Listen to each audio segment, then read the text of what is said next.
Thanks for tuning in tonight. That's our show. We will see you tomorrow night, 9 p.m. Peace. Just kidding. What's up, Mike? I will friggin' get the hell out of here pretty quickly after this because we Just have kidding, anybody that was aliens tuning in. Come this on world. in. Come on in. Come on in, motherfuckers. We have aliens. We There have has been aliens. Okay, so I just heard about this, Mike. Can you school me on this? Because I did not know that they have proof of real aliens. Oh man. Okay, so A, they look like fake aliens. B, Like all of them. we'll find out within the next couple of days if they're real aliens. So what happened was this guy and some other people, they must have found some aliens in Peru. They're about 1,000 years old, and they took these aliens to Mexico, to Congress, and there were some representatives from the US there and other countries, and they did like MRIs and shit like that, and they showed them and all this other stuff, right? So they got these guys in like little humidors. Weird. It's real weird. Dude, they got to be like 2 feet tall. They're like this big. So I'll show you. You can just punt these little. You can just punt these. Oh, look at that thing. Wait a second. It's like a mummified bones and some remains. Dude, that's what I've been hearing. Looks like ET. Steven Spielberg was right. That shit looks like something. There's like a scan of the brain, supposedly, I believe, and then there's some cross section and some MRIs and stuff like that they did. That look a little weird. They have 3 fingers, 3 toes. Mike, that fucking picture. Bring that other picture. I'm gonna show you another one. Okay, show me. That looks like some shit that my fucking kid sculpted out of the beach sand down at Mesquamaket in fucking Rhode Island. Yeah, yes, it does. That is the fakest looking shit I've ever. Doesn't it? Like he made those eyes by pushing a quarter sideways into the sand, and then fucking took a little stick and dug the mouth out. That shit is fake as hell, dude. I know. You got to. I believe in real aliens, but that shit ain't it. They brought that shit to Congress, and there was like the fuck representatives there, and they're putting them on the. So you know what's going to happen. Supposedly they took DNA. The DNA doesn't match anybody. Do you remember when that shit happened with Bigfoot? This happens all the time with Bigfoot. But these 2 guys, like I want to say in like 2016, 17 timeframe, that these 2 guys said they had Bigfoot and they had this freezer and they took a picture of it. And it did look like a weird, hairy, no, man, right? It ended up being that these guys took like squirrels and possums and like sewed them together and shit to make it look like a big fucking. Of course. Yeah. And so it looked legit, but it was not.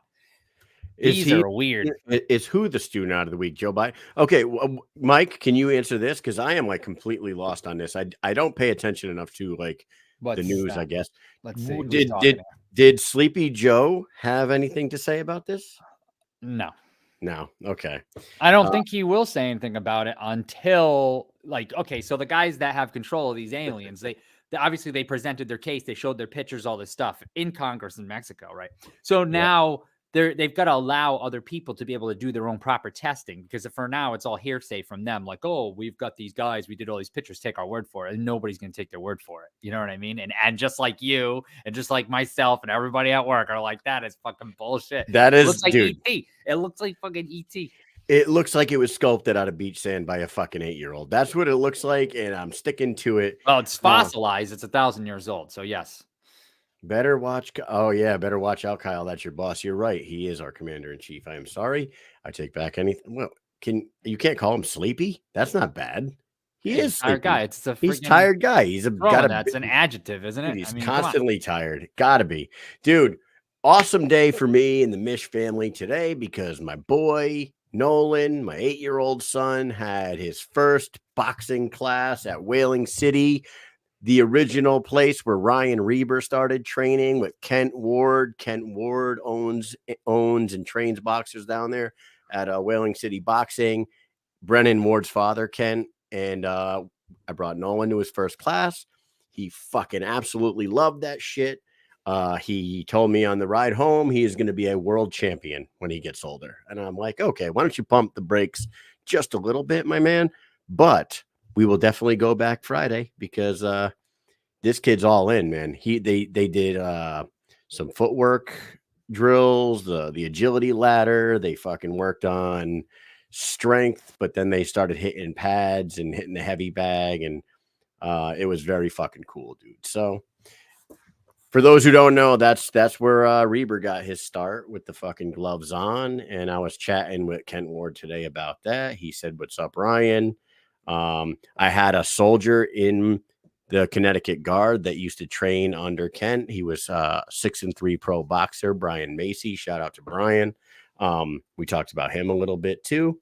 We talked about his son Brennan, and looking forward to going back there on Friday. What do you think of that, Mike? I'm sorry, I was having a little technical difficulties over here, but I think it's fantastic.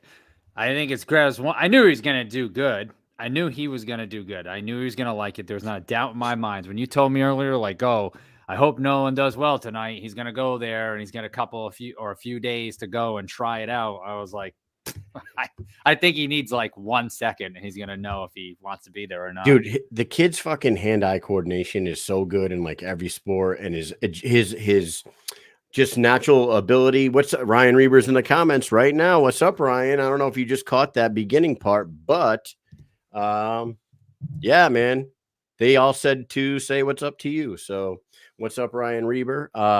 Yeah, his balance, his just like athleticism is fucking so good, and his hand-eye coordination.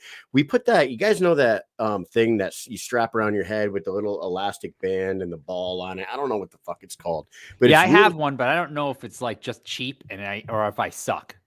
Well, like, I'm sure I'm gonna suck really bad, but I feel like it's not good. Do you know what I'm saying? It's a tough thing to get I can't do it more than 3 or 4 or 5 times tops. The one I have, I feel like is too short, I think. Maybe, but dude, Weird.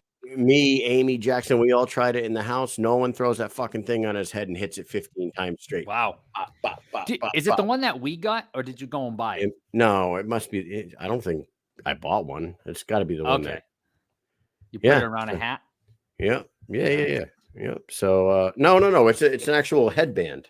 You put the headband on, and it's yeah. So you must have got it from someone, because it's attached to a headband. When we were in Florida, and we got them for free, and it has like a little thing that you wrap around a hat, some Velcro that you wrap around a hat, and it's cheap. We were trying it at work, but it was like, I was like, I know we're gonna suck, but this thing's fucking ridiculous. Nah, it's fucking awesome. And yeah, like I said, he really enjoyed it.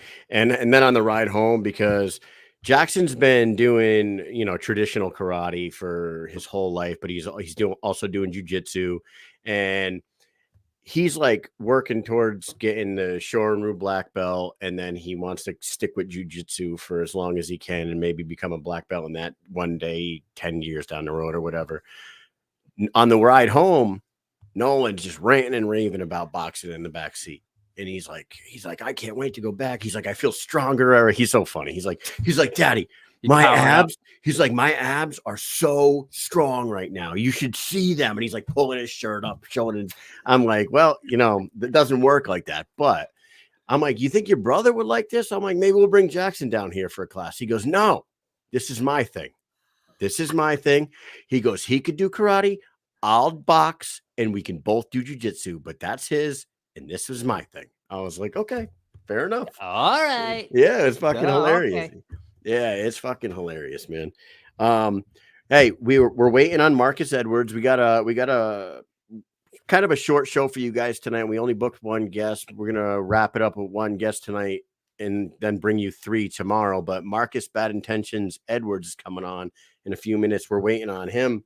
But in the meantime, Mike, a bunch of fights got announced. Oh, yeah, they did. Dude, a bunch of fights got announced for South Carolina, and holy shit, dude, I cannot fucking wait. Do you have the images? Do you got any of that shit? I do. What do you want to start with? Dude, you want to start at the top of the card, or like, I don't want to say the bottom because I don't know. Start at the top. Because everybody knows the main event already. So go ahead and start at the top. Well, the main event and the co-main are going to be on the same page. So here we go. There you go, dude. We already knew about Barnett and Richardson. That's a fucking banger. But the Tony Soto card, he was teasing us with Bobby Taylor. But when he was on this show about a month back, maybe even a month and a half back, when he signed his new multi-fight contract, our guy Tony Soto said, I would like to fight James Lilly. I'd like to fight any of these guys. I'd like to go for a title fight, or maybe I have to beat up a home wrecker. That is not me saying that. It is him saying that. He said it himself. But there you go. He was hinting towards that fight right there. Tony Soto versus Kevin Kroom. That's going to be a fucking banger, my friend. What do you think of that? Oh, I'm very excited. He the old misdirect, huh? He was trying. I don't know if that was The old ever sleight a of hand. Yeah, I don't know if that was ever a legit fight with Bobby Taylor or if that was just a misdirect. Or maybe he was always in negotiations with Kroom, but the contracts had never been signed, so he was just kind of just stringing us along, like, hey, still pay attention to me, got to do something. So they put Bobby Taylor out there. And that would have been a great fight too. But I wonder if Bobby ends up on that card. I wonder. I hope so. If he was supposed to fight, he hasn't fought for a while, then he should definitely get in on that card. That would be nice. That would be real, real cool. Then we'd have a couple of goats. Oh man, it's a great main event and a great co-main. But there's some other ones that got added. That's what I mean. Go Combat, that's for sure. He says so many rights got you begging for a left. Good old Loco Soto. There he is, Tony Loco himself. You hinted at that fight a while back, and we kind of had a feeling that was going to be the one anyway. But then you started playing with our emotions, talking about ODB, the old dirty bastard himself. And yeah, man, you know how much I love the fucking Wu-Tang Clan, so you had me roped in, you fucker. But you know. But now here we go. From Birmingham, Alabama chokeouts to main and co-mains in South Carolina, baby. Yeah, I mean, he wins that one. That moves him to 6-0, and I think the only thing after that is a fucking strap, right? Yeah, I mean, I'm sure that if he got a shot at the title now, nobody would be arguing that. I've even seen comments of people saying, like, how come he's not fighting for the title right now? So yeah, this is great. I don't know. Now I'm gonna bring this guy up because I like this fighter.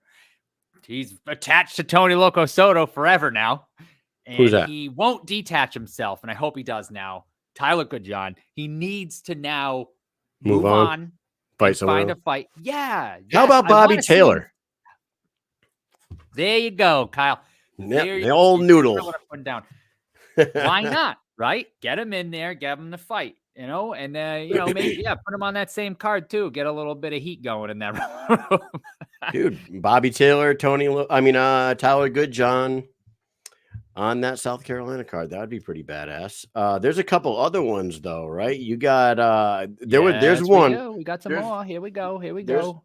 Let me bring up let's talk about this one. Oh, Andy Wynn's back, and she's gonna be fighting Crystal Lawson in her debut with the BKFC, right? And we've been hearing Crystal Lawson's name for a while. So yeah, I mean, I don't know much about her.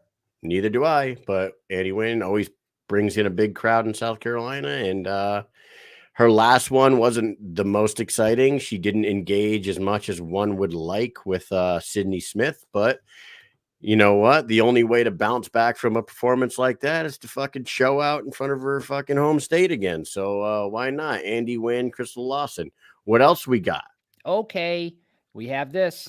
This is the one. That's the one that I've been looking at, dude, because Kevin Smith has been talking about Cameron Van Camp for a while. He's I believe he signed the Jackson Wink Smith Brothers, Jackson Wink Management, that whole conglomerate there. That guy came from the UFC. I think he's like 15-7 pro MMA. He's a badass motherfucker. And we all know that Jeremy Holloway is also a badass motherfucker. So that one right there might have a fight of the night banger status written all over it.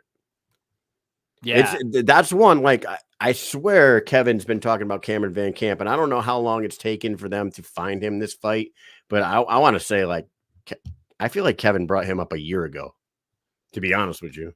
I can't remember, but I can't remember when he brought him up, but I do know I've heard about him, and he has a decent MMA career. So, and Holloway, it's not like I didn't hate his fight, but I feel like I wanted. There was something about his fight. It left me wanting more. You know what I mean? Like I wanted to see more of him after that. I'm like, no, I need to see more.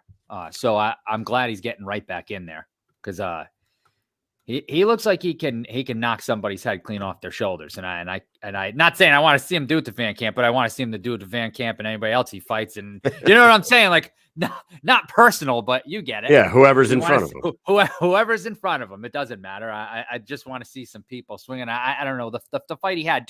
Did you think that last fight, like I was very eager to see him, you know, because we were talking about Holloway. We talked to Holloway. We know Tony. We know they trained together. He was souped up. And then I feel like the fight was like, it's okay. Yeah.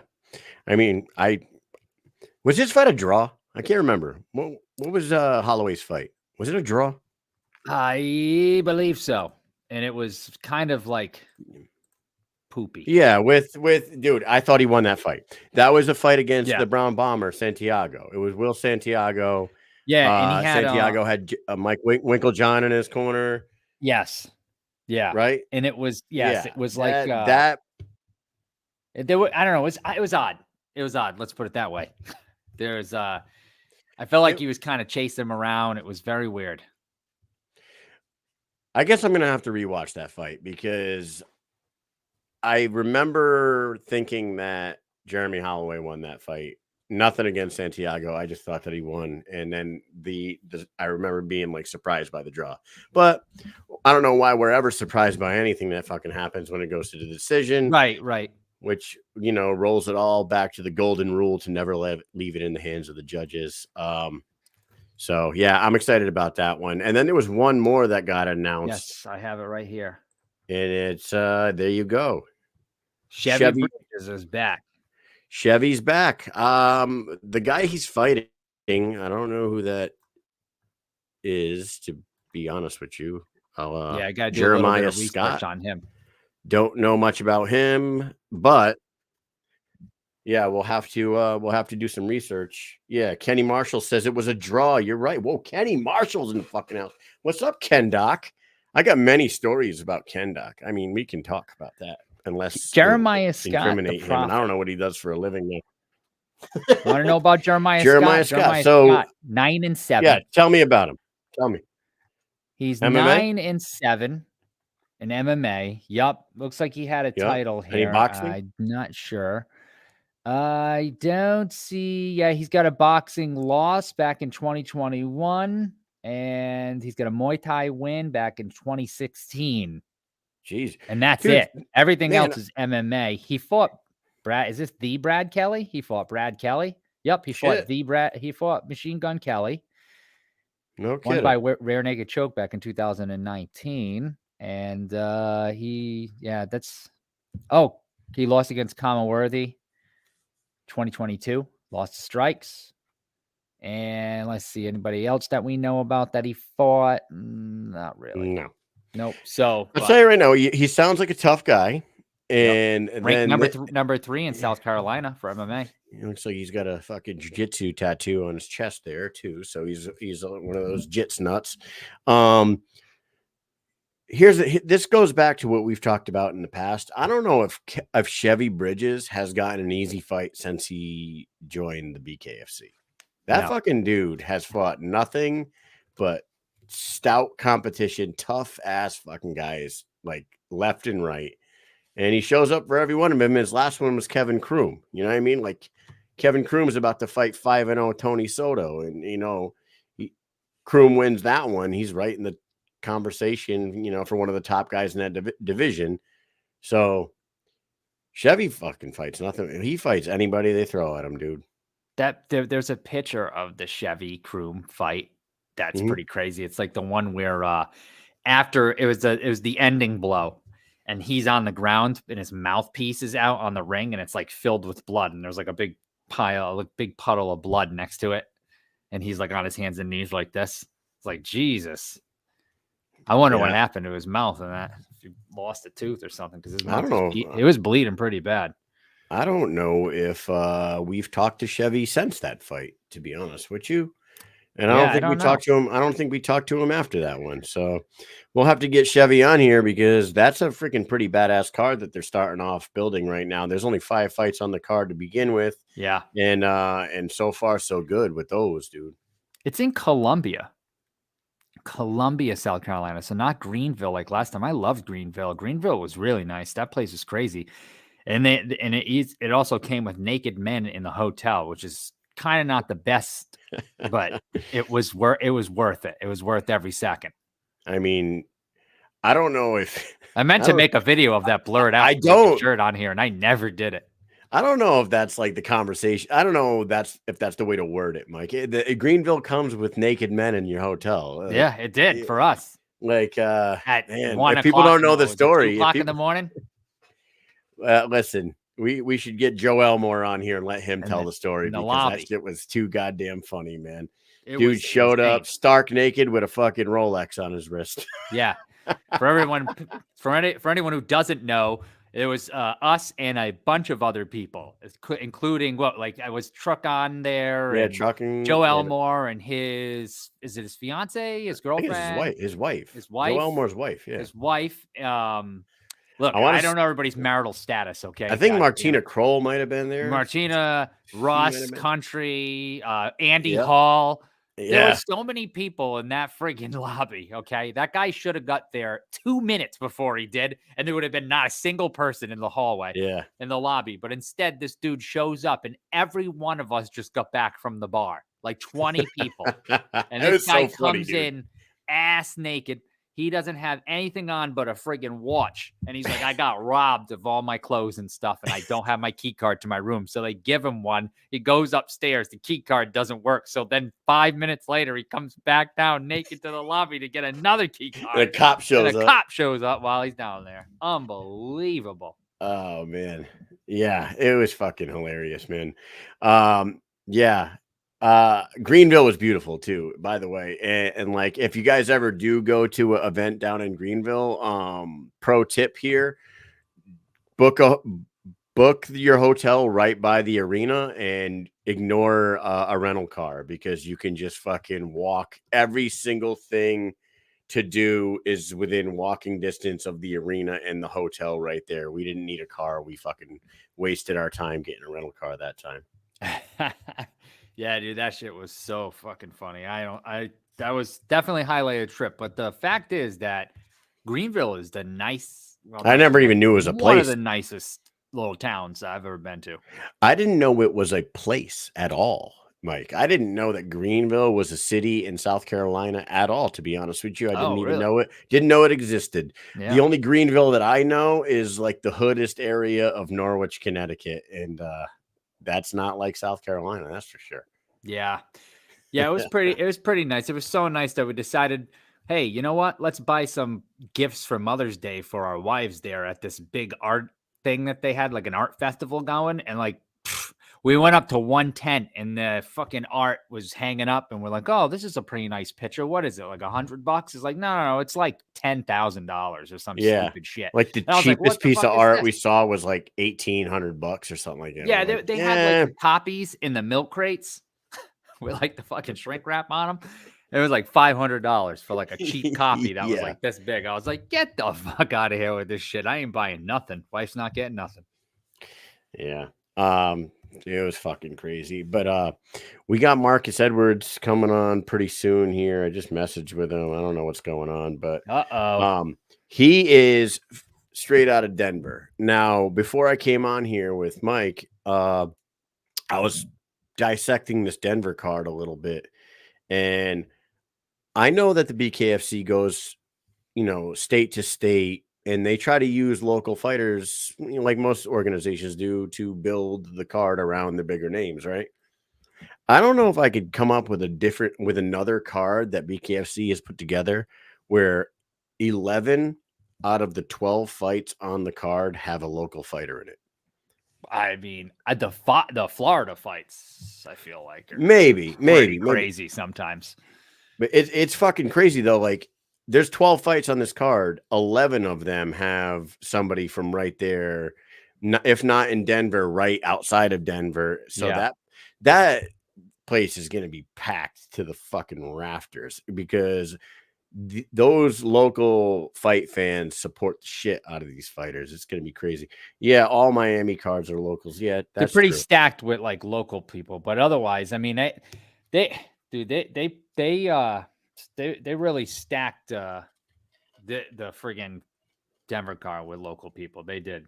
It's I know, but I'm saying I there's know that like some I heavy know that gyms there too. Like they've got some crazy gyms. I know that they do that, and I see people in the comments, and I know that the Miami card has a ton of Miami fighters on it, and I know that the VA card, but does every single fight on the card except for one have a local fighter in it? This is the first time I feel like I've seen that. Like there's not many cards like that one, and I'm pretty excited for it. I wanted to talk to fucking Marcus Edwards about this shit, but Yeah, where is he? What the heck is he I doing? don't know. It's gonna be one of those. I thought it was Central Time, 9 o'clock things. This happens all the time. It's like a regular fucking thing. Yeah, it's all right. Tomorrow night, I might as well tell you about tomorrow night. We have Andrew Yates, Yes. local fighter from out in Denver. He actually, I think he fights out of Vegas, but he's a Colorado guy.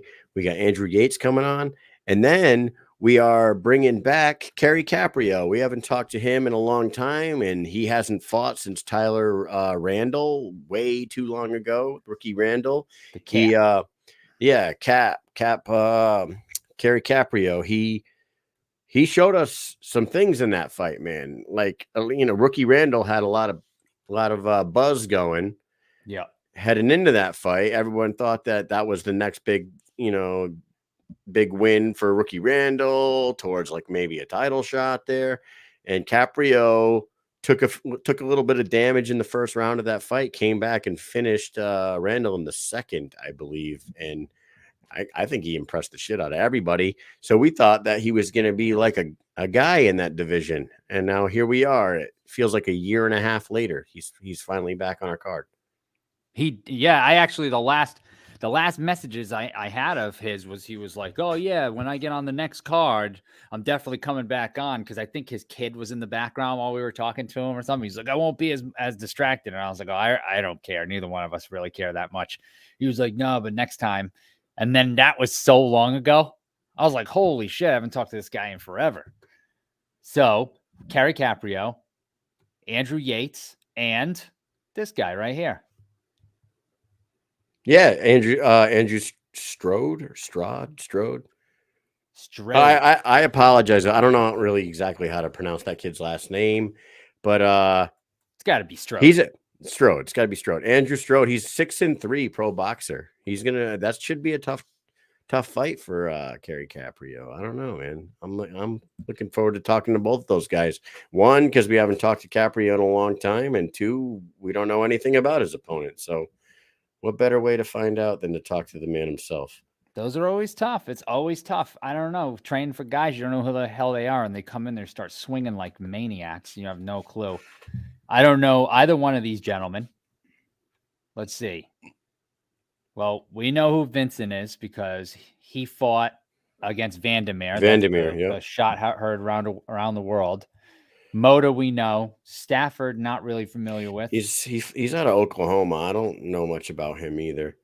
Courtney Cameron, she's on every single Denver card that they have. She's back. She fought Gabby Roman to a draw, the last one. Yes. Right? Yep.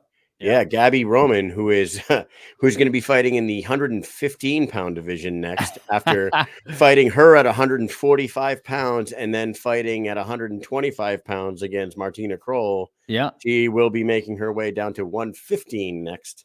In which it was a late notice fight at 145. Yeah. She fights to a draw, then goes down and fights who everybody was waiting for the return of the jab queen, She was I think she I don't remember the odds, but she was definitely a pretty big underdog in that. Comes through, wins in one round, and now she goes down 10 pounds and she's going to be fighting. So I don't know, man. I feel what Gabby should do?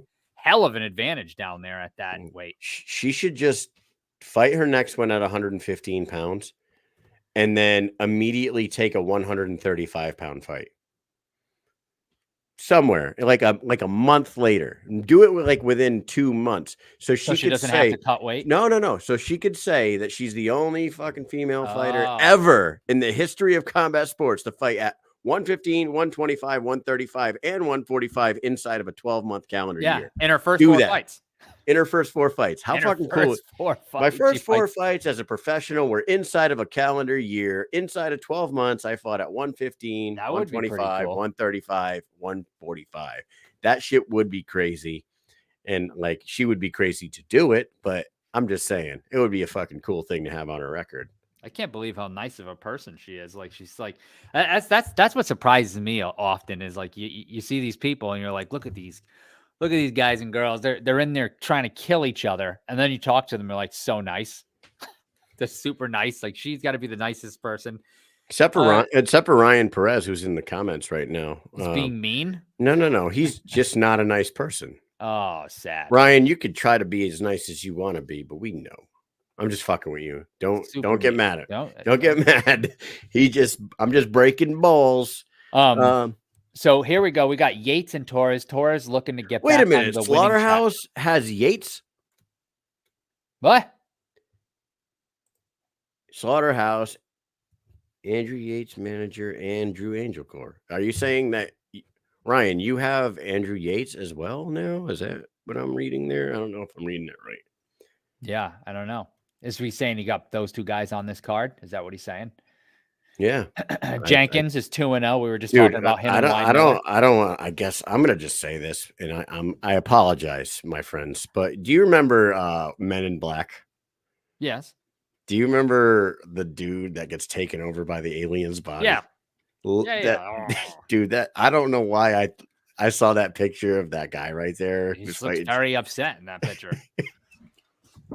I thought of Men in Black when I saw that shit, dude. I don't know. We're gonna see. He's gonna be another guy. What you're gonna see this guy. He's gonna be like a sweetheart. I know. Nice. It's gonna be like, hey, what's up, guys? Oh, he's gonna be super nice. You'll be like, fuck. Oh, you're gonna feel bad. It's gonna keep you up at night. It's not. I mean, I'm not gonna feel bad because I don't feel like I did anything wrong right there. So whatever. Dylan Weinmiller's back. Dylan Weinmiller fought the guy right below him to start off this year, Tony Jenkins. I was just recently rewatching that fight, and I gotta tell you, man, Dylan Weinmiller was winning that fight up until he lost that fight. You know what I'm saying? Like Weinmiller looked good in that first fight, even though he took the loss. Send Ryan a link. Why don't you relax, Big Ben?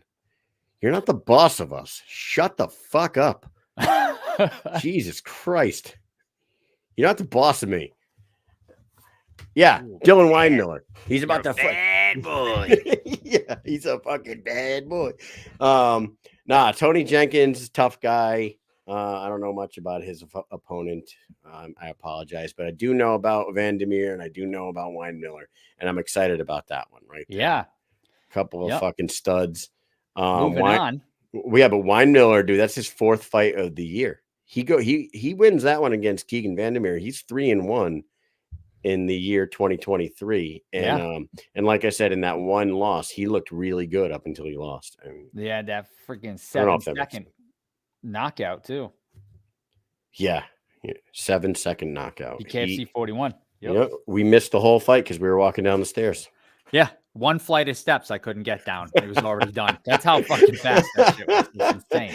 1 flight of stairs and we missed the whole damn fight. I was like, what the fuck? We had just gotten done talking to Chael Sonnen, not bragging. And dude, and then he follows that fight up against Steve Townsell, and Townsell is no walk in the park, and he fucking showed extreme toughness in that fight and showed that even after a few rounds of war, he's still got knockout power in his hands. Dylan Weinmiller's a fucking real deal, dude. I think that he gets a win over Keegan Vandermeer here. People better really start talking about Dylan Weinmiller.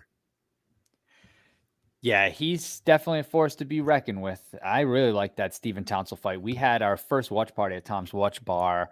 He fought that night, and that was I think that was like one of the best fights of the night. Big Ben says, I was on the ring and missed it. Wow. No, but I was saying he was right there and he missed the whole damn fight. Yeah. That's how fast it was. Yeah, exactly. Because you know what? It's true too, because when the corners leave the ring or they're getting down after announcing the fights and they walk in, they say, not everyone's settled in. People are still walking down the steps and it's like, oh shit, turn back around and start walking back up to the fucking ring. That's pretty crazy, actually. You didn't even get to take your seat. Shit, it is. No, the coaches didn't even get to coach at all. At all. They didn't get to fucking coach. Imagine that. So then we got Hudson and Angel Core.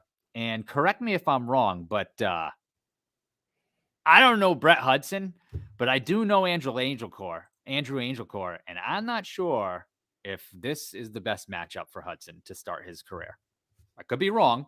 I don't know him. But yeah, but does he have like a long MMA career? I don't know. That's the thing. Like he's making his BKFC debut, but maybe he's got 35 fucking goddamn fights under his belt.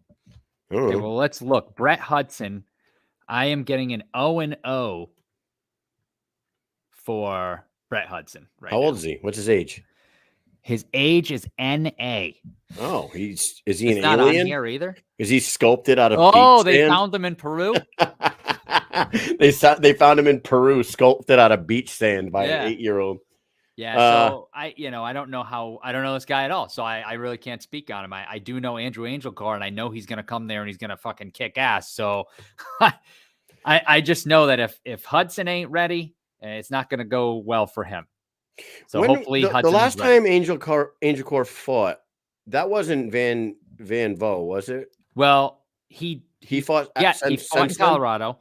He fought that dude. Then they draw, right? They went to a draw. Okay, yeah, he went to a draw. David That's right, with Bosnick. That's right. He went to a draw. But and he also boxed too. Yeah. On the Game Bread card, right? Was it Game Bread or was it the other card that Bryce Henry was on? He boxed. I know he boxed. Residue there. I forget what event, but that was. But he did box. He came on the show before he boxed. Do you remember that? Mm-hmm.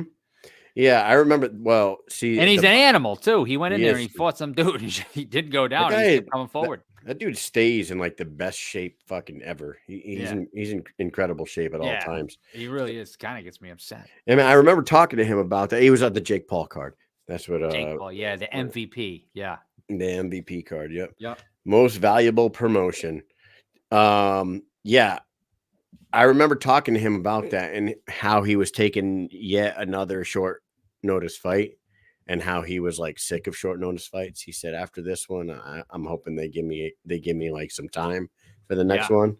So I don't know how much time he got for this one, but it seems like he got a decent amount of time to prepare for a fight this time. So Brett Hudson, I don't know who that guy is, and I apologize for not, but he might be in for some trouble. But he's a local guy out of Colorado. He's one of the 11, so he's going to have a crowd with him there, and we'll party with him at Tom's Watch Bar afterwards.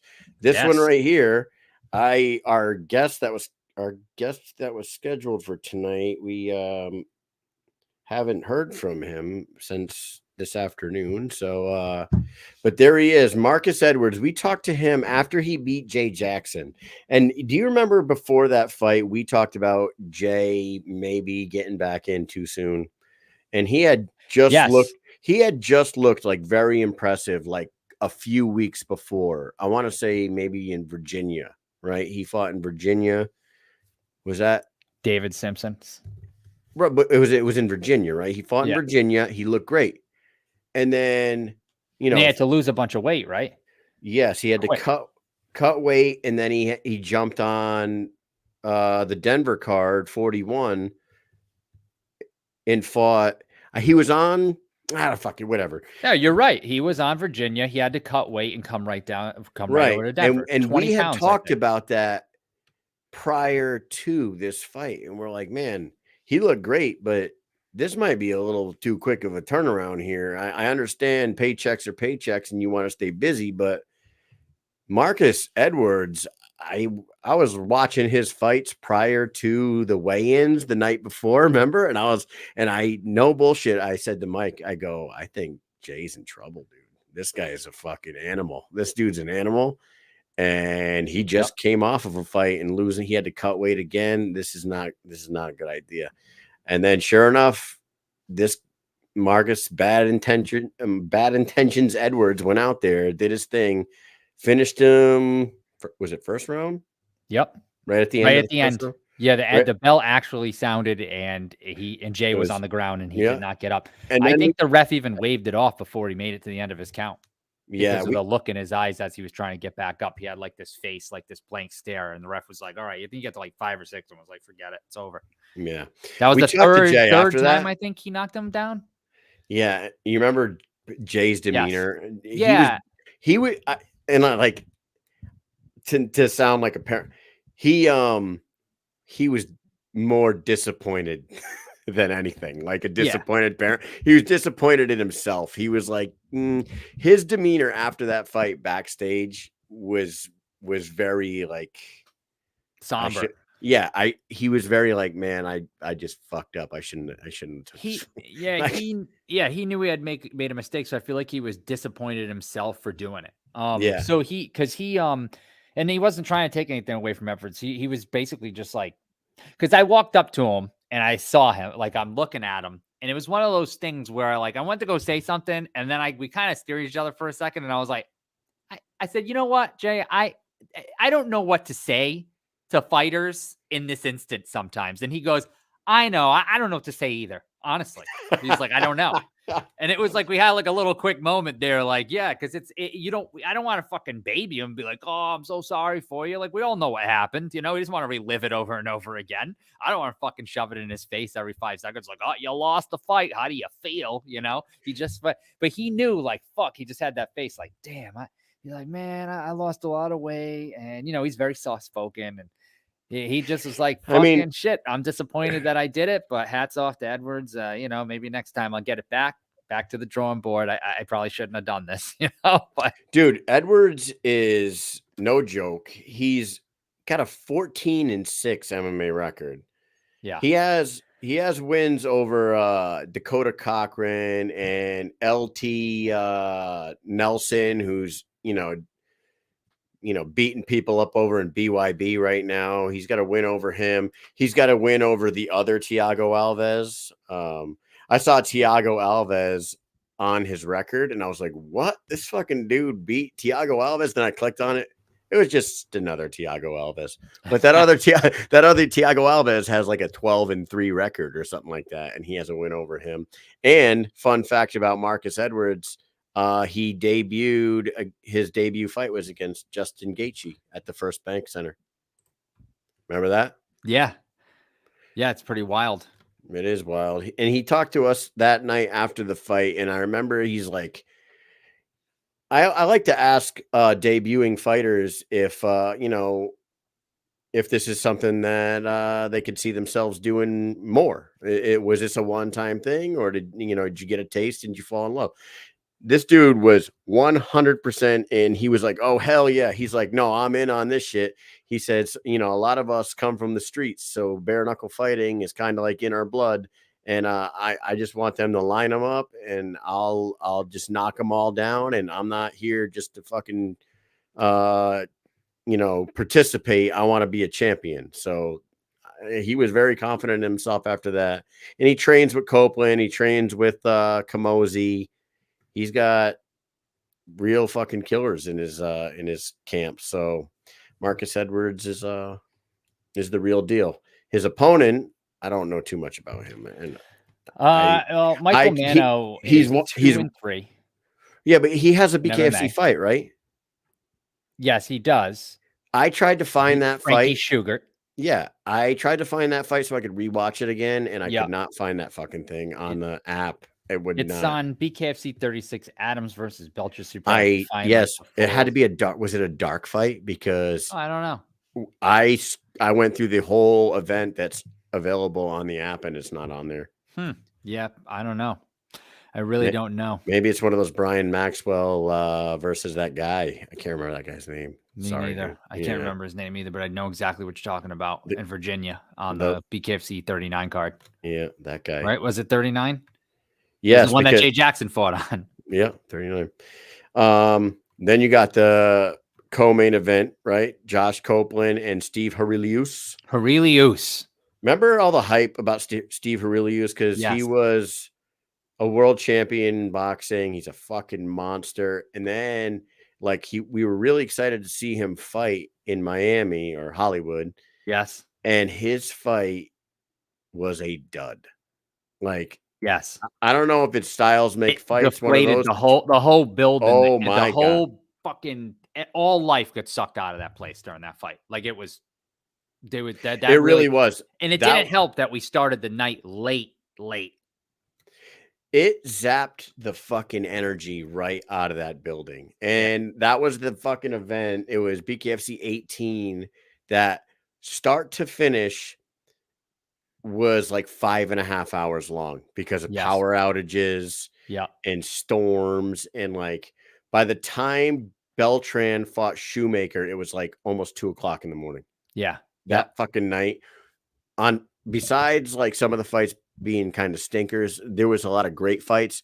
Yep. The length of that and the circumstances really fucking made it suck, It kinda. did. Yeah, yeah, it really did, and that fight did not come out a good time. It really deflated the room. Dude, think about what was on that card. So Steve Oh, Aurelius makes Bunyan. he That makes was the his guy's name. debut against, Juan Torres on that card. Yep. On that card, you got Pearl Gonzalez 4 versus title fights. dude, you got Pearl versus Segala. You got Alves, Tiago, the other Tiago Alves against Yuli Diaz. Yep. You got Hector Lombard versus Joe Riggs. Yep. With Lorenzo Hunt jumping in the ring afterwards. Yep. Great in that scene. Get Yep. the Oh, scene. Jesus. Oh, Jesus. You Oh, got Jesus. Tyler Goodjohn fought Luis Palomino. Yep. Nonstop Beltran. coming forward the whole Yeah. time. Yeah. Beltran and fucking Shoemaker. Dude fucked up the national anthem, Justin Love. Brian Maxwell was on that card. He fought Francesco Ricci. Travis Thompson fought Jared, right? Jared Grant. Yep, man. Yep. It was quite a night. Boswick, Julian Lane, and Boswick was on that card. Yeah, that was right. Yeah, that was a pretty good night. That was a decent night. There was a lot of great fights on that card. It's just like it was so goddamn long. And you know what's funny is we're like I'm whining about it being 5.5 hours. The average UFC 12 fight card right now is 6 hours long. Oh, it's puke worthy. Like, I'm telling you, even, and this isn't even since, like, BKFC just made it worse for me. BKFC made UFC cards, like their length themselves, worse for me. But I always hated how long they were, unless I was out at, like, say, at Kyle's house, or I was out at the bar. Then it was great. But if I'm at home watching the fights, like, oh, I have drill in the morning, I just want to watch the fights, I am struggling to fucking watch these fights, because they're showing one 15-minute fight, 17 minutes with the fucking, in between rounds, and then the 5 minutes at the end and the walkout. Like, it's 2 fights an hour. 2 fights an hour. Yeah, it's terrible. Oh my God, it's terrible pacing. It's so terrible. Hey, it starts at 6 or 7 and ends at like 1:30 in the morning. It's fucking insane sometimes. Right. Well, we got Ryan in the comments right now. Steve Aurelius is not going to do the same shit that he did that last. Well, I mean, I don't even think he's like. I'm not like, No, we know he's a good fighter, and we watched some of his fights. We had to try to figure out how to pronounce his name, because I thought that Brian Socha was pronouncing his name wrong, because he kept saying Harelius, and we thought it was Harelius all the way up until like a week or 2 ago. Yeah, we had to watch a bunch of his fights, and Harelius.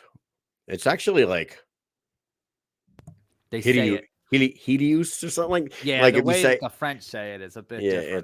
it's like Hideus or something like that. It was hard to even hear him. Josh Copeland, dude. Josh Copeland is not in a boring fight, so this one should be fucking fantastic. You got an extremely skilled boxer against a extremely seasoned MMA veteran who showed us last time he went out there that he might be the toughest man on the fucking planet. Like, underneath that chin underneath that beard is another fist. Yeah. And then your main event, of course, we talked to both halves of the main event last week. Yep. Both of these guys are extremely talented fighters with great hands and great power. I don't know if Lorenzo's taking him lightly. I don't think he is, because you watch his training, and Lorenzo doesn't ever take anybody lightly. I don't think he just is the most confident person on the planet when you speak with him. But then on the other hand, you talk to Chris Camozzi, and he ain't no different. He's fucking extremely confident in himself going into this one. And he was with us last week, and then he went on the Bare Knuckle show, and he was the exact same way with Sosha. Yeah. Yeah, I mean, both these guys don't have a fucking doubt in their mind going into this that it's going to be extremely tough, but they both believe that they're walking away with the belt. So I cannot wait to see this one. Yeah, Camozzi is not taking Lorenzo lightly. He's giving him all the props in the world every time he talks about Lorenzo. And I don't think like he's going to go in there and think he's going to walk through him like he did his last 2 fights. But he is kind of boasting his resume, which I guess rightfully so. He's been boasting his resume, saying, hey, look, I fought guys that he's come nowhere close to fighting in high level scenarios inside of like the UFC and PFL. So he's bringing that up a lot. So I'm not positive. And this is the tough thing about it, right? Because you can look at that and, anybody from combat sports fans, maybe, that don't even watch bare knuckle can look at it and go, oh, we don't really know who Lorenzo Hunt is, but we do know who Chris Camozzi is. And we do know he fought these people. And it's like, but Lorenzo is a 2-weight world champion. He absolutely crushes people in there. It's usually not close. You know what I'm saying? Like he goes in there and he's pretty dominant. And why doesn't Lorenzo have a Wikipedia page? I have no fucking clue. Somebody get on that shit. But first round management. What's up with you guys? Oh, I know, right? He is Ricky part the of Ruler. First round management. What's up? You would expect a little more from such a prestigious management company that they don't have a Wikipedia for him. Jeez. But anyways, it is kind of silly, right? He's a 2-weight world champion in BKFC. So he's the first person to do it, right? He did that before Palomino, yeah. Yeah. So I don't understand it. They get on it. You got to do it. This got to happen. Somebody's got to do this. Come on. I mean, for real. But anyways, what I'm saying is, do you think that fighting top level competition in MMA, way higher competition than the other guys faced outside in combat sports, do you think that really transitions well compared to the experience of Hunt and bare knuckle? I mean, it's a toughie. Experience is you go look up his. I'm looking at his thing right now, dude, and he may not have won all these fucking fights, but he was in there with Jacare Souza, Lorenz Larkin, Rafael Natal. Yeah, Rafael Natal, Jacare again, Tom Watson, Joe Riggs, Talis Latis, Dan Kelly, Tony Lopez. He's fucking fought a lot of big guys. I mean, Nick Ring, Joey Villasenor. He fucking fought a lot of well-known fighters in his career and won a bunch of them, and also lost some. But that's a lot of experience in the highest of levels. You know what I mean? Yeah. Yeah, here it is right here for us to see. But he definitely did fight it's crazy. Tony Lopez, John Vellante, man. What happened to that guy? John Vellante? Yeah. He got fat, didn't he? I don't know. Didn't he get really big? He kind of did. But yeah, they both fought Joe Riggs. Yeah. First round KO, punches and knees. Yep. So he had a little bad streak going on here. But yeah, he has a long career going in. But the question still stands though. Does really that experience in MMA? He's huge too. Transition to the experience. Now you're fighting in bare knuckle and you're fighting somebody who is 10-1 in bare knuckle and is a 2-weight world champion. And up to this point, the Mike Richmond fight was, and yes, I know he knocked him out in the first round, but it was the toughest round I think he's definitely toughest round he's ever had in his career. Mm-hmm. Other than that last 10 seconds when he knocked him out. But the rest of that fucking round, that was the toughest round ever. But he got up and he answered it. We've said it like 100 times. Lorenzo was losing like a minute and 40 seconds of that minute and 50-second fight. Mm-hmm. Right? That's it. I mean, it is what it is. You can go watch it. You can watch it 100 fucking times. Mike Richmond was winning like the whole round, and then Lorenzo showed how deadly he is with his right hand and his power, and he countered that final attack by Mike Richmond and put him down in one of the most scariest ways ever. It was fucking nuts. Yeah. So you're not wrong about that, dude. We'll see. We'll see how the Kamosi one does. Why fighting is insane, and it's awesome because you really just don't know what's going to happen. You think you know, but when we see fights that happen this past weekend, just about everybody was wrong. So, hopefully people took advantage of that. I know we were on here. I think busting was it Russ? You're busting Russ up, and then hey, if someone jumped on that plus 700 for $20, you would have got like $120 or For what? Strickland? yeah. So I wanted to say that. Sean Strickland, Russ got on. No, somebody got on here, and I think it might have been. And I said, how much of your paycheck would you put on that? You're fucking insane if you think he's going to win this fight. I truly believed that Izzy Adesanya was going to win the fight. But I am somebody that threw $20 onto Sean Strickland, and I won 100, and I fucking have the. I think you got him at a 498 instead of a 700, but yeah, plus 498 or something. So I got him at plus 4. I got him at plus 490. I threw $20 on him, and I got 118 back. That's pretty good. Not bad for $20. Yeah, $20 got you 118 plus 490. Not bad, dude. It wasn't a bad investment of $20 for sure. And that's crazy son of a bitch. I don't know how long he's going to be the champion, but they may have to fucking muzzle him. And they might, and they may have to start enforcing some of their ethics fucking guidelines. Like they do have like some bylaws of what you can and can't say. And this past UFC event, some fighters were really pushing the envelope on this shit. And Dana just doesn't give a fuck. Now that champion that has the belt at 185 pounds is one of the fucking craziest out of all of them. Says some wild shit. So they might have to start policing them a little bit. I bet you Dana White is hoping and praying every night that the next guy that faces him takes the belt off of him so he doesn't have to deal with too much shit. You know? Yeah. I mean, so like people put money on him, people picked him, but I really don't believe that anyone in their mind really thought he'd win that fight. I mean, it's very, very tough to say, like, with his style and the way that he stands straight up like that and just comes forward, that he wasn't going to get cracked at some point, you know? But he did.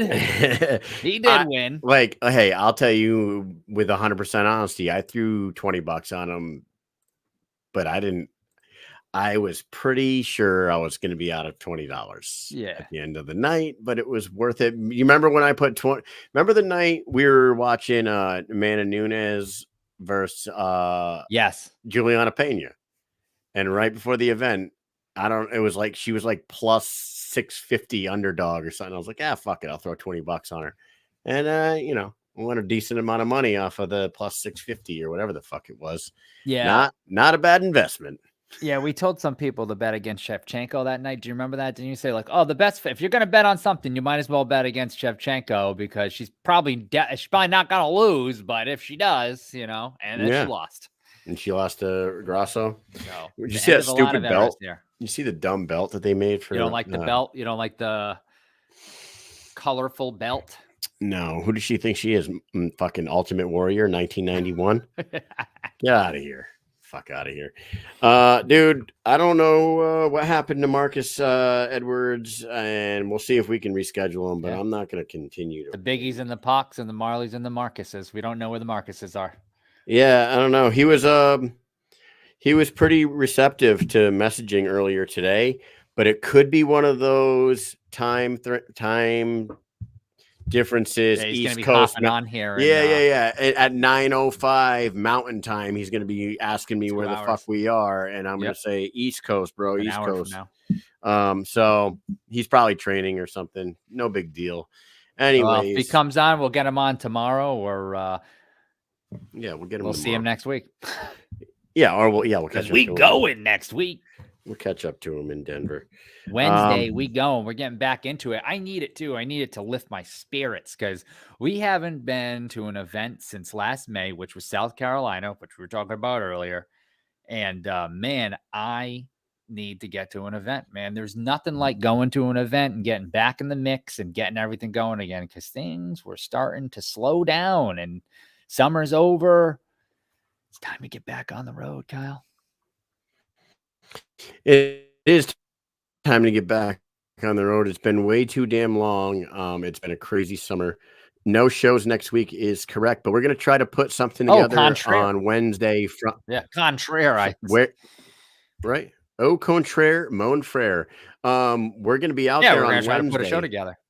So we're going to try to do a show Wednesday. Thursday is the weigh-ins next week, so we're not going to do. We don't block people. We don't block anybody. Who's been blocked? He's asking if Hanjobski is blocked, and we don't block anybody. And I didn't call him that. I'm just reading that verbatim. Why would we block anyone? See, here's the thing. We don't make things up and block. We don't give a fuck. We don't bicker like little babies. And the thing is, like, people are asking where the episode. No, let's not. Don't even bother going into this again. No, I just want to say that it's not us. That's not our fucking cup of tea.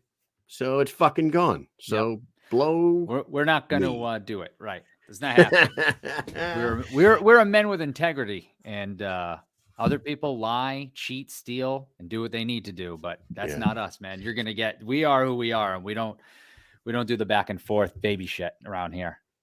Yeah. Anyways, we're going to call it. So thanks for tuning in and sticking with us, guys. I like to just shoot the shit every once in a while on here and talk about the upcoming fights. And we covered the new South Carolina card that I hope they add Tyler Goodjohn and Bobby Taylor on there. That would be awesome. And maybe there's only 5 on the card right now, so I'm sure there's 7 more coming down the pipe pretty soon.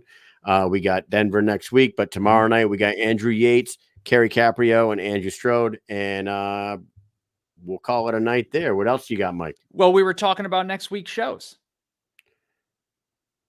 Next week, we were talking about Denver. Yeah. We were talking about whether we're gonna have a show or not. Yeah. So hey, we'll work on getting some guests for tomorrow. I mean, for next Wednesday, and the thing is, it might not be anybody that's there live with us, but I know that there's going to be some people, some champs out there making some appearances and making maybe some announcements and stuff. Maybe some big names making some announcements out there, so we can get them. But if we're going to do a show on Wednesday, everybody's going to be cutting weight for Thursday. So the ones that are on the card next week, we might not be talking to them. Well, there's a few people I can think of that we can never get on the show because they live in the UK. So us being able to have no work and get on here during a decent time of the day to get some UK people on and not be 3 a.m. where they live, like a Melanie Shaw, maybe like a Lou Fuse, if you guys know Lou Fuse, maybe even Connor Turney, if we can get in touch with him and set something up. It would be nice to get some of these UK peeps on because we'll have a chance to do that next week. Absolutely, man. So if they're listening, we'll be in touch.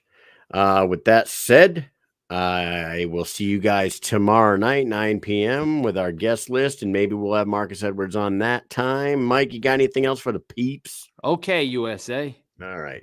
Peace. Aliens.